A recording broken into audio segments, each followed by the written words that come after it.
Student, आपका अपने channel Rahul study class में स्वागत है। आज हम कक्षा 10 की गणित वास्तविक संख्याएं का विविध प्रश्नावली प्रश्न सॉल्व करेंगे। विविध प्रश्नावली, चलिए हम विविध प्रश्नावली को सॉल्व करते हैं। विविध प्रश्नावली में दिया है कुल 6 प्रश्न हैं। पहला आपको दिया है कि दो क्रमागत धन पूर्णांकों का गुणनफल 2 से विभाज्य है, क्या यह कथन सत्य है या असत्य है? कारण दीजिए।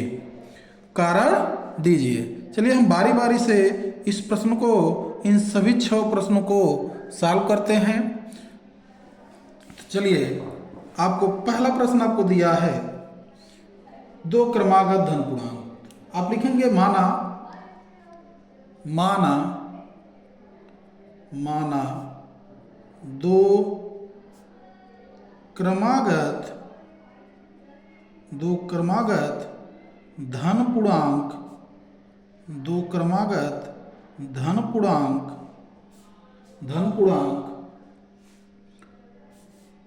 2p और 2p+1 है। अब इन दोनों का हम गुणा करेंगे तो 2p गुणे 2p+1, 2p का 2p में गुणा करेंगे तो 2 दूनी 4 हो जाएगा। p का करेंगे तो p का p की स्क्वायर प्लस 2p का गुणा 1 में करेंगे तो 2p कॉमन ले लीजिए तो आपका हो जाएगा 2p, फिर 2p+1। आपको 2 से क्या करना है? 2 से विभाजित करने पर, 2 से विभाज्य करने पर, 2 से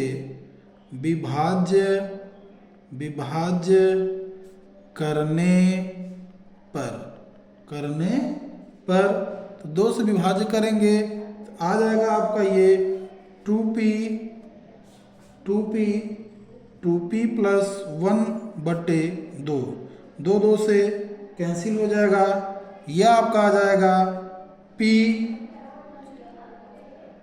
कोष्टक में 2p+1, तो यही आपका आंसर होगा। तो आप लिखेंगे अतः यह कथन सत्य है। कैसा कथन है ये? सत्य है। यही आपको बताना था कि दो क्रमागत धन पूर्णांकों का जो गुणनफल होता है वो 2 से विभाज्य करते हैं, तो क्या 2 से विभाज्य करते हैं तो क्या ये कथन सत्य है कि असत्य? कारण आपको देना था। तो जैसे आपका दो धन पूर्णांक आप जानते हैं, जैसे 1 हो गया और गुणे 2 हो गया, ये धन पूर्णांक हैं। अगर इन दोनों का गुणा करेंगे 2 आएगा, 2 से विभाजित करेंगे तो आ जाएगा 1 और 1 आ जाएगा, तो इसका मतलब ये आपका गुणनफल क्या है? गुणनफल है। और जिसका आंसर आता है 1, उसी का ये आपको बताना पड़ता है। अगला प्रश्न है, चलिए अगले प्रश्न की तरफ चलते हैं। अगला प्रश्न है, यदि संख्याओं 480 और 685 के मसों को 480x - 475 के रूप में व्यक्त किया जाए तो x का मान ज्ञात कीजिए। तो ठीक है दोस्तों, ये जो भी चैनल पर नए हैं वो चैनल को सब्सक्राइब करें। और ये न्यू सिलेबस है, जो न्यू सिलेबस में आपको पढ़ना चाहिए, क्योंकि न्यू सिलेबस में काफ़ी कुछ बदलाव होकर आता है बुक में, इसलिए हमें न्यू सिलेबस से बुक से पढ़ना चाहिए। चलिए अगला प्रश्न है आपका दूसरा। तो दूसरा प्रश्न है, प्रश्न आपको दिया है दूसरा दिया है,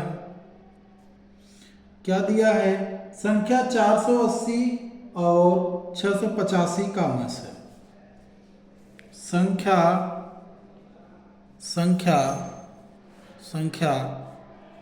480 तथा 685 का मस आपको ज्ञात करना है और आपको दे रखा है के रूप में व्यक्त किया गया है। 480x - 475 के रूप में व्यक्त किया गया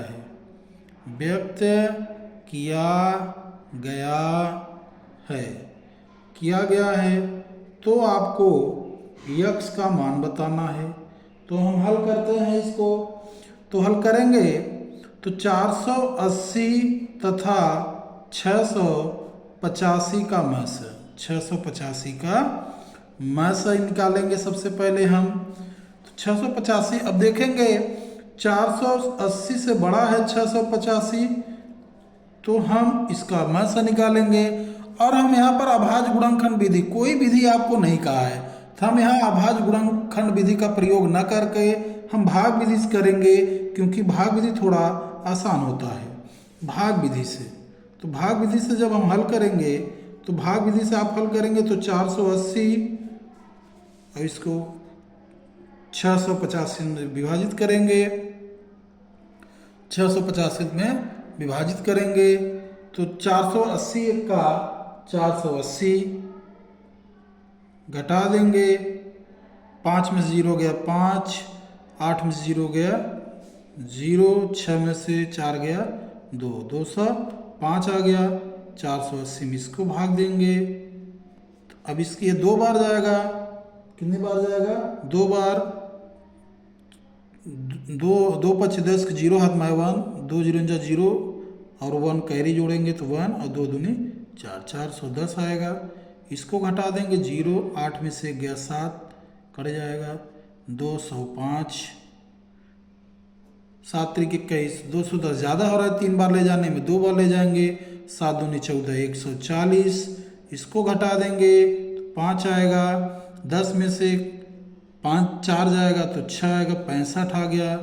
अब इसको 70 यहाँ आ जाएगा, कितनी बार जाएगा एक बार आएगा आपका 65 का 65, घटा देंगे तो ये 5 आ जाएगा, अब 65 यहाँ आ जाएगा, इसको भाग देंगे 5 1 का 5, एक बच्चा 15, ये 5 उतर जाएगा 15 हो जाएगा, पंक्तियाँ 15, तो ये आपका पूरी तरह से विभाज्य हो गया। तो ये आपका HCF हो गया। HCF आपका कितना आ गया 5 आ गया। HCF आपका 5 आ गया। तो हमको अब प्रश्नानुसार चलेंगे। क्या चलेंगे? प्रश्नानुसार, प्रश्न के अनुसार। प्रश्न के अनुसार क्या है? आपको कहा है कि मस बराबर 480x माइनस 475। मस आपका कितना आया है? 5 आया है, बराबर 480x माइनस 475। ये माइनस से इधर अब क्या हो जाएगा? प्लस 5 प्लस 475 बराबर 480x। 475 में 5 जोड़ेंगे, 480 बराबर 480x। गुणा है तो इधर आकर क्या हो जाएगा? भाग में हो जाएगा। तो 480 बटे 480 बराबर x, काटेंगे तो x बराबर 1 है। यही आपका आंसर होगा। यही आपसे पूछा था, x का मान कितना होगा। अब हम चलते हैं अगले प्रश्न की तरफ। अगला प्रश्न है प्रश्न तीसरा। करा हुआ बड़ी से बड़ी संख्या ज्ञात कीजिए जिससे 70 तथा 125 को भाग देने पर शेष फल क्रमशः 5 तथा 8 प्राप्त हो। तो प्रश्न ध्यान से देखिए। तो चलिए अब हम इसको सॉल्व करते हैं। प्रश्न तीसरा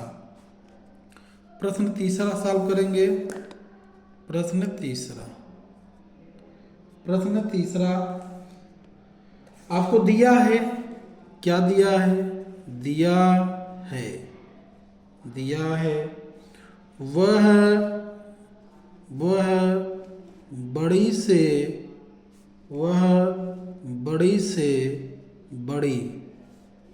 बड़ी से बड़ी संख्या ज्ञात करना है। संख्या ज्ञात करना है जिससे या जिसमें 70 से भाग देने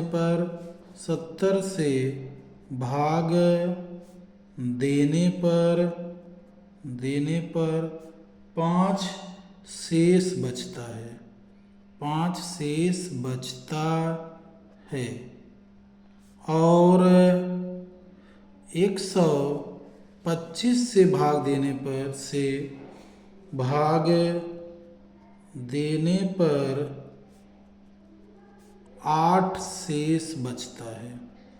8 शेष बचता है। तो हम इसको हल करेंगे तो 8 शेष बचता है, तो यानी 70 में से हम क्या करेंगे, 5 को घटा देंगे तो कितना आ जाएगा 65।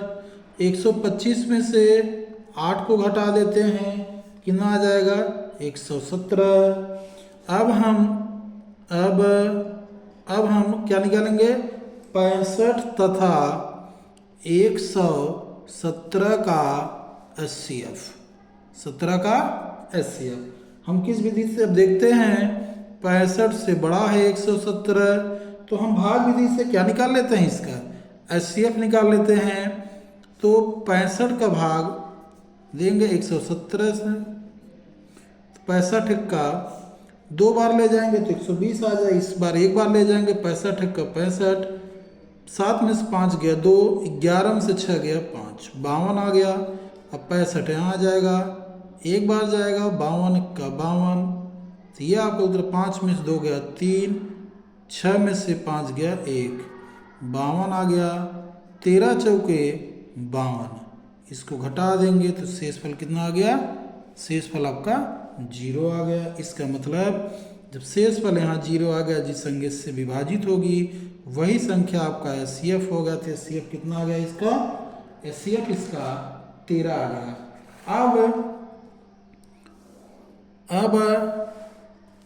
अब आप क्या करेंगे, लिखेंगे 65 और 117 का HCF कितना है 13। आप कह सकते हैं कि अतः वह बड़ी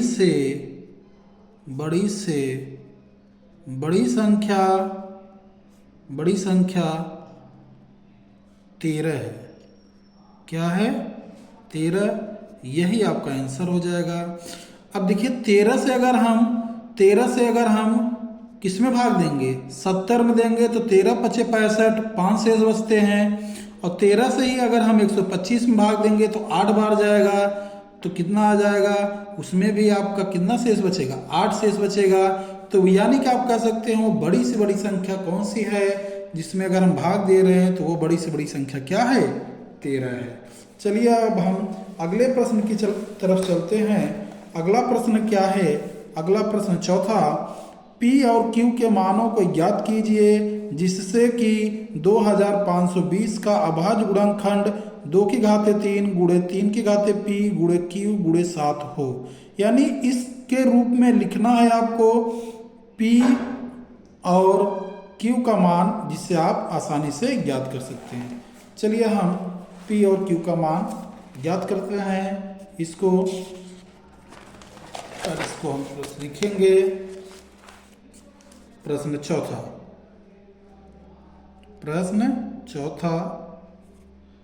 चौथा आपको दिया है क्या दिया है, 2520 का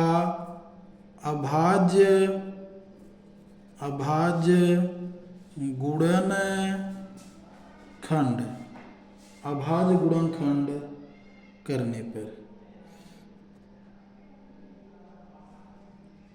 क्या है आपका, इसका 2 की घाते 3 गुणे 3 की घाते P गुणे Q गुणे 7, ये आपको दे रखा है।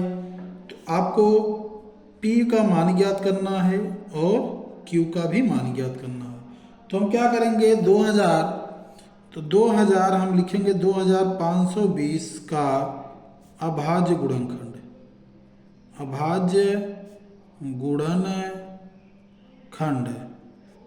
गुणनखंड करने पर हम इसका अभाज्य गुणनखंड करेंगे। अब देखेंगे कि 2520 किस संख्या से विभाजित है। तो यह 2 से कटेगा तो 2 1 का 2, दो दूनी 4, 2 छक्के 12, 0 आ जाएगा। फिर 2 से कटेगा, 2 छक्के 12, 2 तिहाई 6, 0 आ जाएगा। 2 से कटेगा क्योंकि इकाई के स्थान पर 2 है।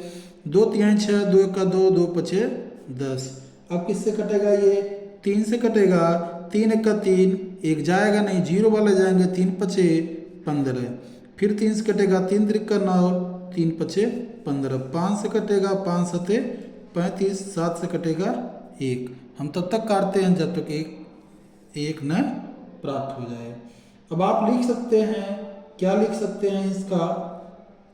अब आप लिख सकते हैं कि 2 की घाते 3 गुणे 3 की घाते p गुणे q गुणे 7 बराबर अभाज्य गुणनखंड इसका जब किए हैं 2520, तो 2 की घाते 3 गुणे 3 की घाते p गुणे q गुणे 7 बराबर ये 2 गुणे 2 गुणे 2 गुणे 3 गुणे 3 गुणे 5 गुणे 7, यानी 2 की घाते 3 गुणे 3 की घाते p गुणे q गुणे 7 बराबर 2 कितनी बार है? 3 बार है। 3 कितनी बार है? 2 बार। q 5, ये 5 है गुणे 7। तुलना कर देंगे अगर हम तो 2 घाते 3, 2 घाते 3 इधर में भी मिल रहा है। 3 घाते p और 3 घाते 2, यानी p का मान कितना आ गया आपका? 2 आ गया। q और q का मान कितना आ जाएगा? 5 आ जाएगा। यही आपका आंसर हो जाएगा। यही आपका क्या हो जाएगा? आंसर हो जाएगा। यही आपसे पूछ रहा था। अब हम चलते हैं अगले प्रश्न की तरफ। अगला प्रश्न आपका है प्रश्न 5वां। प्रश्न 5वां क्या कह रहा है कि सिद्ध करो कि √2 एक अपरिमेय संख्या है तथा दिखाइए 3/√2 भी अपरिमेय संख्या। देखिए इसमें 2 प्रश्न हो गया, यानी कि आपको ये भी सिद्ध करना है कि √2 अपरिमेय संख्या है और फिर आपको ये भी सिद्ध करना दिखाना है कि 3/√2 भी क्या है?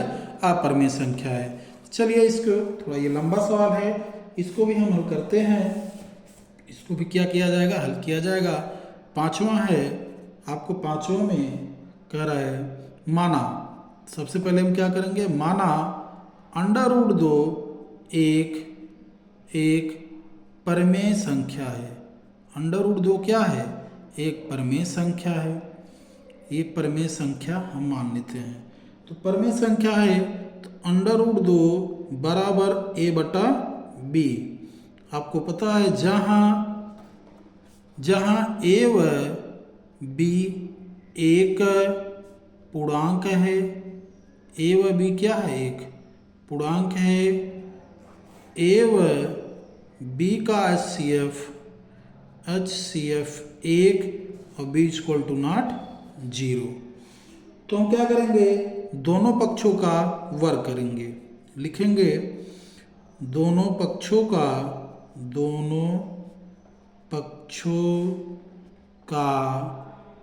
वर्ग करने पर, जब वर्ग करेंगे √2 का स्क्वायर बराबर a/b का होल स्क्वायर। √2 का स्क्वायर करेंगे तो 2 आ जाएगा।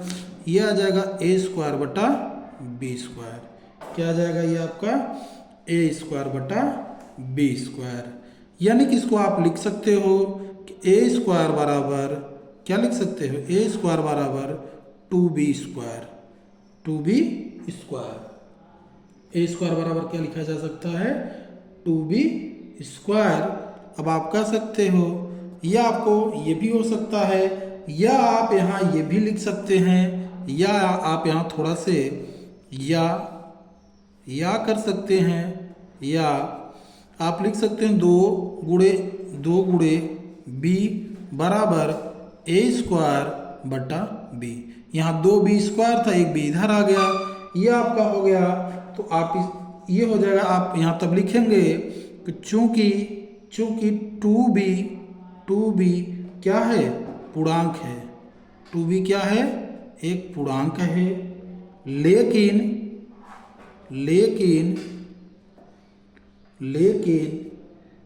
a²/b में कोई कोई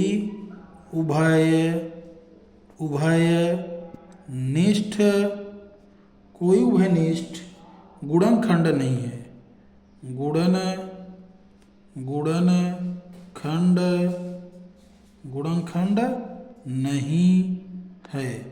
गुणनखंड नहीं है। अतः two B not equal A square बटे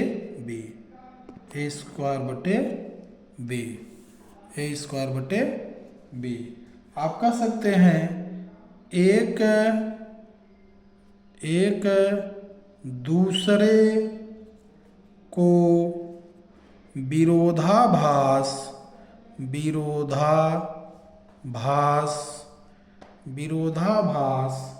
के कारण अंडर रूट 2 एक अपरिमेय संख्या है। एक क्या है? अपरिमेय संख्या है। ये आपका तो सिद्ध हो गया। अब आपको सिद्ध करना है। क्या सिद्ध करना है? अब लिखा है अब आपको सिद्ध करना है कि दर्शाइए। क्या करना है? दर्शाइए कि 3/√2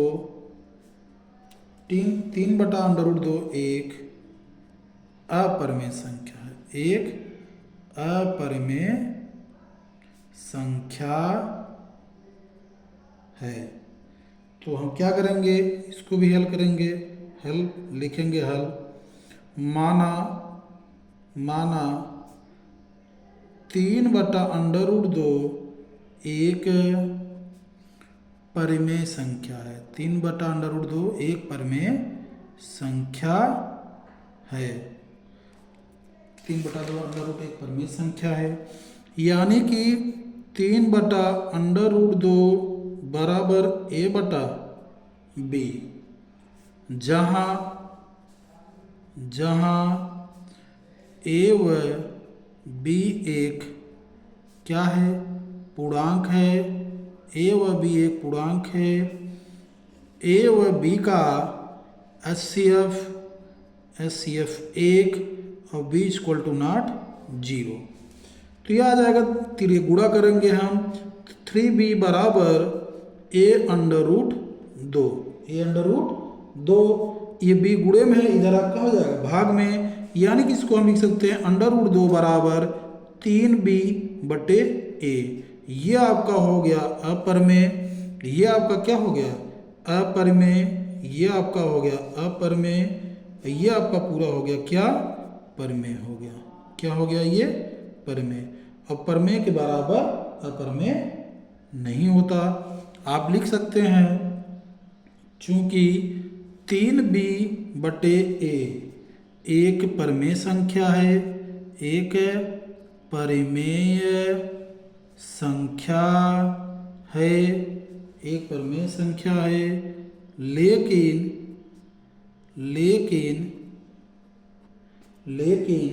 √2 एक अपरिमेय संख्या है। √2 एक अपरिमेय संख्या है। √2 एक अपरिमेय संख्या है। अतः एक दूसरे के विरोधाभास के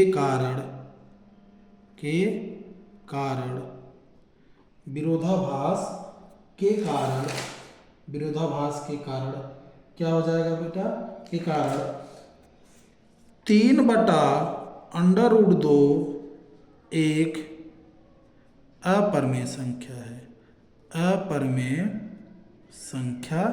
है। तो ये आपका सिद्ध हो गया। यही आपको सिद्ध करना था। अब हम चलते हैं अगले प्रश्न की तरफ। और प्रश्न छठा और ये लास्ट है। क्रय संख्याओं 55 और 210 का महर्षक ज्ञात कीजिए तथा प्राप्त महर्षक को 55 और 200 के रैखिक संयोजन के रूप में व्यक्त कीजिए। अर्थात ए और बी के कुछ मानों के लिए 55 और 210 का मस बराबर 210 ए प्लस 55 बी। तो प्रश्न को ध्यान से देखिए। अब हम प्रश्न छठा हल करेंगे। प्रश्न छठा और ये लास्ट प्रश्न है। प्रश्न छठा और लास्ट प्रश्न है ये 6। प्रश्न छठा। अब हम इसको क्या करेंगे? इसको सॉल्व करेंगे। आपको दिया है 55 तथा 210 का मैस। 55 210 का मैस है। तो 55 बड़ा है, 210 बड़ा है 55 से, तो हम भाग विधि से क्या निकाल लेंगे? मैस है इनका। तो 55 210 कितनी बार जाएगा ये आपका? अगर हम 3 बार ले जाएंगे तो 150, 2 बार 4 बार ले जाएंगे तो ज़्यादा आ जाएगा, तो 3 बार ले जाएंगे। 3 पच्चे 15, 3 पच्चे 15, 116, 165। 10 में से 5 गया, 5 आ गया। यहाँ कितना बचा? 0। 0 में से 6 जाएगा नहीं, कैरी लेगा 10। 10 में से 6 गया, 4 बचा। 55 यहाँ आ जाएगा, 1 बार जाएगा 45 आएगा, 0 10 आएगा, 45 यहाँ आ जाएगा। 4 बार जाएगा 40, 5 बचा, यहाँ 10 आ जाएगा। 5 दूनी 10, 5 दूनी 10। जिस संख्या से विभाजित होता है वही आपका HCF होता है। तो आपका पूछा है तो 55 तथा 210 का मैस। 55 और 210 का मैस है कितना आ गया? 5। एक आंसर ये हो गया। अब कहा है ए और बी का मान ज्ञात करना है प्रश्न के अनुसार। प्रश्नानुसार क्या है कि यानी कि मैस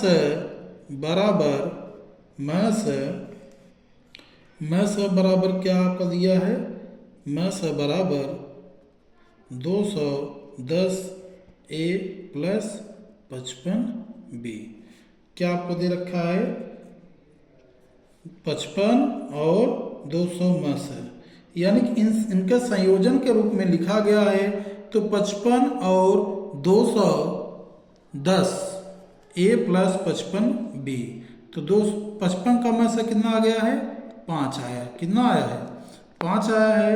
तो बराबर 210 ए प्लस 55 बी। ये आपका क्या होगा? संयोजन के रूप में है। अब इसका हम क्या करेंगे? इसका हम तो 5 बराबर 210 ए प्लस 55 बी। अब विभाजन एल्गोरिथम का सूत्र जानते होंगे। विभाजन एल्गोरिथम क्या होता है? ए बराबर आपका होता है जैसे क्या होगा आपका? B Q plus R. R क्या होता है? शेष होता है। और ए क्या होता है? भाज्य होता है। बी क्या होता है? भाजक होता है। और क्यू क्या होता है? भागफल होता है। तो जैसे यह आपका विभाजन एल्गोरिथम होता है। अगर आप जैसे 15 लिख रहे हैं, 15 को क्या लिख सकते हैं? 5 गुणे क्या लिख सकते हैं? 3 लिख सकते हैं प्लस 0। तो इसका भाजक क्या आ गया था? 5, यानी कि इसका HCF कितना आया था? 5। तो उसी प्रकार हम क्या लिख सकते हैं? आपका क्या है? उसी प्रकार आपका जैसे है 5 क्या है? 5 बराबर 210 ए प्लस 55 बी। तो ये 5 बराबर हम 210 गुणे 5 प्लस 55 बी लिखा जा सकता है। इसका गुणा इसमें करेंगे तो 5 बराबर 5 0 0, 5 1 5, 5 2 10, 1050 प्लस 55 बी आए। ये प्लस इधर आप माइनस हो गया। 5 में से घटाएंगे 1050 बराबर 55 बी। जब इसको घटा देंगे तो माइनस 1045 मिलेगा बराबर 55 बी। गुणा है जरा भाग हो जाएगा। माइनस 1045 बटे 55 बराबर बी। तो 55 किससे कटेगा? 5 से। 5 1 5, 5 1 5, 5 से ये कटेगा, 5 दूना 10, 0 पंनवा 45, यानी कि b बराबर आपका आ गया -209/11। 11 का 11 एक बार जाएगा, फिर 9 11 9 99, तो b का मान कितना आ गया, -9 आ गया। इसी प्रकार आप क्या निकाल सकते हैं, a का भी मान निकाल सकते हैं। अब आप लिख सकते हैं 5 बराबर 210a प्लस 55b। अब b का मान कितना आया है, -19, यानी कि b बराबर 210a प्लस 55 गुणे -19। 5b बराबर 210a प्लस -19 का गुणा 55 करेंगे तो 19 × 5 = 95, 19 × 5 = 95 में 9 जोड़ेंगे 100 104, कितना आ गया 104, यानी कि -1045। 5 बराबर 210a माइनस 1045, माइनस से इधर आप प्लस हो गया, 5 + 1045 बराबर 210a, जोड़ेंगे तो 1050 बराबर 210a, गुणा इधर आग भाग हो जाएगा, 1050/210 बराबर a, 0 0 कैंसिल, 105/21 बराबर a, काटेंगे तो a बराबर आपका आ जाएगा 5। यानी कि आप कह सकते हैं, आप क्या कह सकते हैं कि अतः HCF कितना आया, 5 आया, a का मान कितना आया, 5 आया, b का मान कितना आया, -19 आया। यही आपका आंसर होता है। तो आज का वीडियो यहीं समाप्त होता है। अगर वीडियो पसंद आया हो तो वीडियो को लाइक करें और सब्सक्राइब करें और अधिक से अधिक अपने दोस्तों के साथ शेयर करें। धन्यवाद।